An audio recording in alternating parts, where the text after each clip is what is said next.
अपनी भावनाओं को, अपने विचारों को व्यक्त करने के लिए हम किसी न किसी भाषा का प्रयोग करते हैं और भाषा हमारी शब्दों से मिल कर के बनती है और शब्दों से मिल कर के जो भाषा बनती है वो एक एक क्रम में वाक्य के रूप में हम बाहर निकालते हैं और सामने वाला उसी चीज़ को सुन करके उसको अच्छी तरह समझता है। यानी वाक्य का बहुत ही इम्पोर्टेंट रोल होता है कि हम अपनी बातों को दूसरे तक पहुंचाएं और दूसरे की बातों को समझें। यानी किसी भी बात को कहने के लिए, किसी भी अपने विचार को व्यक्त करने के लिए हमें वाक्य की आवश्यकता पड़ती है। उसी तरह से इंग्लिश ग्रामर में भी आपको सेंटेंस पढ़ना पड़ता है। तो सेंटेंस कितने प्रकार के होते हैं एक एक करके हम आज उनको सीखेंगे। तो सबसे पहले जान लेते हैं कि सेंटेंस कहते किसको हैं। पहले इस पर एक मैंने वीडियो बनाया हुआ है, तो उसका लिंक मैं आपको दे दूंगा डिस्क्रिप्शन बॉक्स में, वहाँ जा कर के आप फिर अपनी याद ताज़ा कर सकते हैं। फिलहाल आप ये समझिए कि वाक्यों का एक ऐसा समूह जो एक निश्चित अर्थ देता है, यानी बताता है कि आप क्या कहना चाहते हैं, सामने वाले को क्या बताना चाहते हैं, या फिर सामने वाला जो सेंटेंस बोल रहा है वो आप किस तरह से समझ रहे हैं। तो इसलिए आपको शब्दों का एक समूह चुनना होता है जिसका कोई न कोई अर्थ होता है। अब मान लीजिए इंग्लिश में हमने लिख दिया, एग्जाम्पल के रूप में समझिए, हमने सबसे पहले इज लिख दिया, फिर यहाँ पर गुड लिख दिया और यहाँ पर राजू लिख दिया और साथ में हमने बॉय भी लिख दिया। अब ये सारे जो शब्द हो गए, सभी शब्द जो हो गए यानी वर्ड हो गए, इनको हमने इधर उधर लिखा हुआ है। ये गुड है, तो अब इस क्रम में अगर हम लिख देते हैं या फिर बोलते हैं इज गुड राजू बॉय, तो आपके समझ में क्या आता है? कुछ भी नहीं। यानी हम इन्हीं शब्दों को अगर सही सीक्वेंस में लिखें, सही तरीके से लिखें, ग्रामेटिकली रूप से अगर इनको रूप दे दें तो ये हमारे वाक्य हो जाएंगे। अब देखिए कैसे इनका वाक्य बनता है। यहाँ पर हम इसको लिख रहे हैं राजू, यानी इस वाले पार्ट को हम यहाँ लिख दिए, फिर इसको यहाँ लिख दिए राजू इज़, फिर गुड वाले को यहाँ लिख दिए और बॉय यहाँ लिख दीजिए, तो आपका एक वाक्य बन गया Raju is good boy, Raju अच्छा लड़का है। तो इस तरह से शब्दों को जब सही क्रम में लिख दिया जाता है और उसका एक उचित अर्थ आपके सामने निकल के आता है तो कहा जाता है कि ये एक सेंटेंस हो गया। अब देखिए हम अपनी भावना को कई तरीके से कहते हैं, तो जिन जिन तरीकों से हम अपनी बात को कहते हैं वे सभी वाक्य के प्रकार के अंतर्गत आ जाते हैं, यानी सेंटेंस के टाइप के अंतर्गत आ जाते हैं। तो सेंटेंस का पहला टाइप है असर्टिव। तो असर्टिव सेंटेंस यानी कि विधि सूचक, यानी आपको एसरेशन से बना हुआ असर्टिव, यानी कि सूचना देना। किसी भी प्रकार की यदि हम सूचना देते हैं या किसी स्टेटमेंट को कहते हैं तो वो सभी वाक्य जो हैं असर्टिव सेंटेंस के अंतर्गत आ जाते हैं। जैसे मान लीजिए हमने कहा, आपको एक सूचना दे दिया, आई एम ए बॉय, यानी मैं एक लड़का हूं। तो इस तरह से आपको एक स्टेटमेंट दिया गया और इसको स्वीकार किया गया कि मैं एक लड़का हूं, तो ये असर्टिव सेंटेंस का भाग हो जाएगा।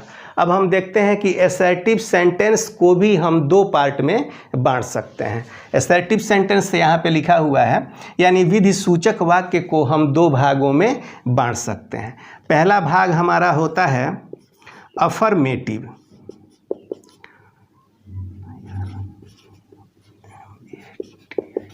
अफर्मेटिव सेंटेंस यानी कि स्वीकारात्मक वाक्य। आपने किसी चीज़ को, इसको स्टेटमेंट भी कहते हैं, स्वीकारात्मक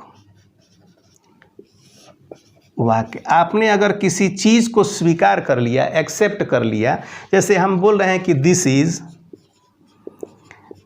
इज़ ए पेन, यानी हमने स्वीकार कर लिया कि यह एक पेन है और ये ही हमारा स्टेटमेंट है, तो इस वाक्य को हम अफर्मेटिव सेंटेंस के अंतर्गत लिखेंगे।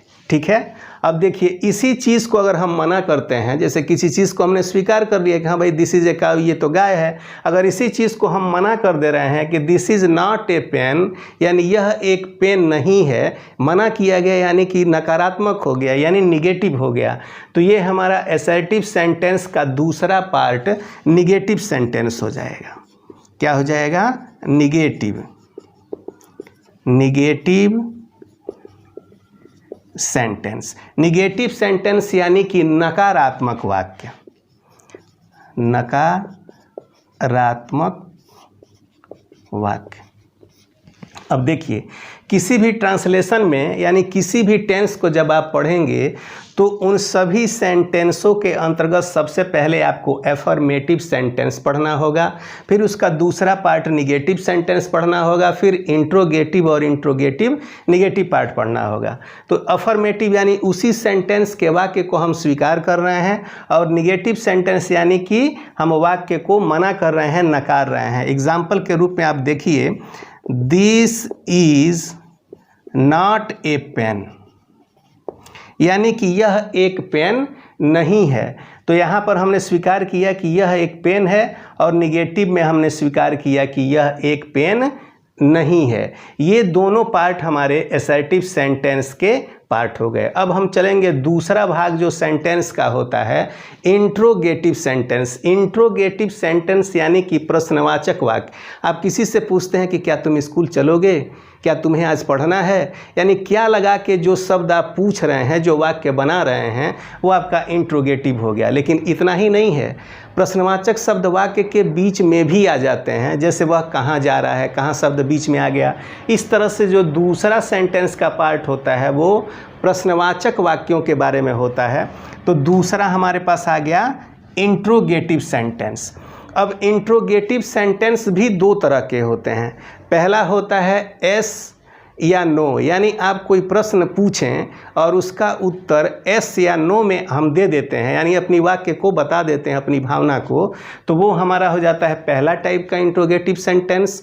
लेकिन अगर हम ऐसा प्रश्न पूछते हैं इस तरह से कि उसका आंसर आपको देने के लिए एक वाक्य की ज़रूरत पड़ती है, तो वो दूसरे टाइप का इंट्रोगेटिव सेंटेंस हो जाता है।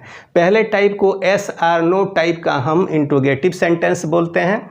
जैसे देखिए, हमने किसी बच्चे से पूछ लिया कि आर यू बॉय, उसने कहा एस, यानी एक ही एस बोल करके उसने अपनी बात को स्पष्ट कर दिया, तो वो हमारा इंट्रोगेटिव सेंटेंस का पहला पार्ट हो गया। इसी तरह से दूसरा हो गया इंट्रोगेटिव। तीसरा हो गया हमारा इम्परेटिव, जिसके लिए एक अलग अब दूसरा पार्ट हम बना रहे हैं वीडियो का, उसमें आपको अच्छी तरह से बता दिया जाएगा।